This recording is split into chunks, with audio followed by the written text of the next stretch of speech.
کا ذریعہ نہ بناؤ کہ لوگوں کے قدم جم چکنے کے بعد لڑکھڑا جائیں،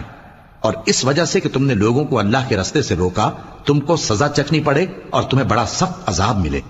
اور اللہ سے جو تم نے عہد کیا ہے اس کو مت بیچو اور اس کے بدلے تھوڑی سی قیمت نہ لو، کیونکہ ایفائے عہد کا جو صلہ اللہ کے ہاں مقرر ہے وہ اگر سمجھو تو تمہارے لیے بہتر ہے۔ جو کچھ تمہارے پاس ہے وہ ختم ہو جاتا ہے، اور جو اللہ کے پاس ہے وہ باقی ہے کہ کبھی ختم نہیں ہوگا۔